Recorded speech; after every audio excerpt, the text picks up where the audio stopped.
Halo, assalamualaikum teman-teman. Balik lagi di channel Raya Alfat.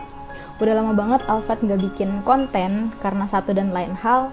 Ya akhirnya sekarang Alfat bikin konten lagi dengan segmen yang baru, yaitu semua ada dalam Islam. Kali ini Alfat bakal ngebahas tentang Permendikbud nomor 30 tahun 2021. Kalau kita lihat fakta, banyak banget terjadi kekerasan seksual di mana-mana. Mau di jenjang pendidikan apapun, kekerasan seksual ini sering kali terjadi.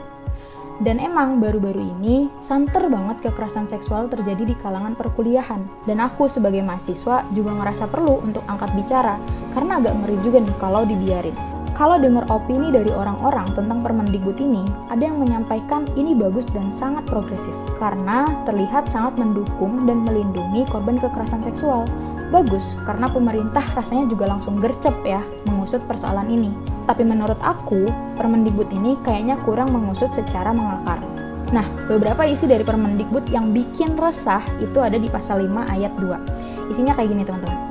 Mengambil, merekam, dan atau mengedarkan foto dan atau rekaman audio dan atau visual korban yang bernuansa seksual tanpa persetujuan korban. Mengunggah foto tubuh dan atau informasi pribadi korban yang bernuansa seksual tanpa persetujuan korban.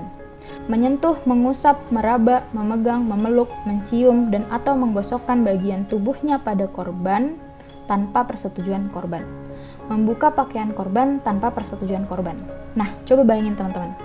Ini kalau misalnya di situ ada persetujuan, berarti akhirnya nggak jadi kekerasan seksual dong ya. Nah, jadilah segala aktivitas yang tadi Alfat sebutin, ketika disetujui, nggak akan jadi tindak pidana. Akhirnya di sini nanti akan dilegalkan seks bebas. Ngeri ya? Ngeri banget. Kalau kita dengar juga dari Mas Menteri nih, beliau menyampaikan kalau nggak ada niatan buat melegalkan seks bebas. Tapi kan nyatanya Permendikbud ini sangat multitafsir dan meresahkan bagi kita sebagai muslim yang memahami bahwa mendekati zina aja itu dilarang. Kenapa sih kita nggak bisa diem aja nih soal Permendikbud ini? Nabi SAW bersabda, kemungkaran adalah bagaikan suatu kaum yang berundi dalam sebuah perahu. Nantinya ada sebagian berada di bagian atas dan sebagian lagi di bagian bawah perahu tersebut. Yang berada di bagian bawah, ketika ingin mengambil air, tentu dia harus melewati orang-orang yang berada di atasnya. Mereka berkata, andai kata kita membuat lubang saja sehingga tidak mengganggu orang yang berada di atas kita, seandainya yang berada di bagian atas membiarkan orang-orang di bawah menuruti kehendaknya, niscaya semuanya akan binasa. Namun, jika orang bagian atas melarang orang bagian bawah berbuat demikian, niscaya mereka selamat dan selamat pula semua penumpang kapal itu. Ini hadis riwayat Bukhari nomor 2493. Nah, teman-teman, dari hadis tadi itu bisa menunjukkan bahwa kita ini ibarat di dalam sebuah perahu gitu ya, ketika menghadapi kemungkaran. Karena kalau misalnya kita membiarkan, misalnya kita berada di atas, terus yang di bawah itu tadi, di bawah perahu tadi dibiarin aja untuk membolongi kapal tadi, kan akhirnya tenggelamnya rame-rame kan, nggak cuman yang ada di bawah aja kan yang tenggelam tuh. Nah kayak gitu. Nah ini teman-teman, bukan berarti aku di sini ngebiarin kekerasan seksual terjadi begitu aja. Jujur sedih banget loh dengar berita-berita yang ngeri-ngeri itu di berita gitu ya.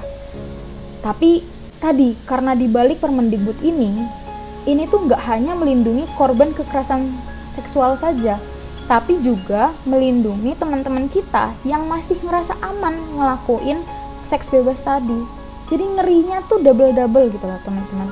Jadi menurut aku, Permendikbud ini bukan sebuah solusi yang mengakar, hanya menjadi solusi yang reaktif terhadap apa yang terjadi saat ini. Inilah sifat dari solusi buatan manusia yang seolah bisa mengusut tuntas gitu ya, padahal masih banyak celahnya di sana. Nah, kalau ngomongin soal kekerasan seksual, Islam juga pernah mengatasi masalah ini. Di masa kekhilafahan Abbasiyah kepemimpinan Khalifah Al-Mu'tasim Billah, ada seorang wanita yang dimana wanita tersebut pergi ke pasar. Nggak taunya di sana di pasar itu terjadi tadi ya pelecehan yang dilakukan oleh seorang laki-laki.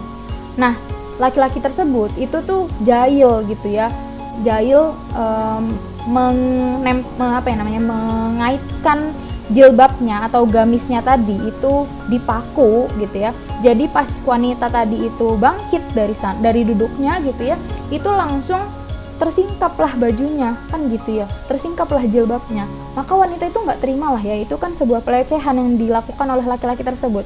Wanita itu teriak, memanggil nama Khalifah Al-Mu'tasim Billah saat itu dengan teriakan, di mana kau Al-Mu'tasim gitu ya, tolonglah aku gitu kan ya. Ternyata suara itu dari telinga ke telinga gitu ya, sampailah kepada Al-Mu'tasim tadi, sampailah pada sang Khalifah tadi. Maka Khalifah Al-Mu'tasim tadi menurunkan puluhan ribu pasukan untuk menyerbu kota Amuriyah atau Turki. Ada seseorang yang meriwayatkan bahwa panjangnya barisan tentara ini, kan tadi kan dibilang puluhan ribu pasukan ya, ini tuh nggak putus dari gerbang istana Khalifah dari kota Baghdad sampai Turki. Luar biasa nggak panjangnya, itu panjang banget. Kalau dihitung-hitung tadi Alfat nyoba di Google Maps ya, Baghdad ke Turki itu sekitar 20-20 km teman-teman. Yang dimana di sini tuh kalau jalan kaki itu 4 hari 3 malam. Begitulah Islam sangat serius dalam menangani masalah pelecehan. Nggak main-main, langsung mengirimkan puluhan ribu pasukan loh. Dengan sanksi yang setegas itu, mana ada sih yang berani melakukan kekerasan seksual? Mana ada sih yang mau main-main gitu ya sama seorang perempuan tadi? Ketika dilecehkan, langsung bergerak khalifahnya. Tapi Islam saat ini nggak bisa diterapkan secara sempurna ya.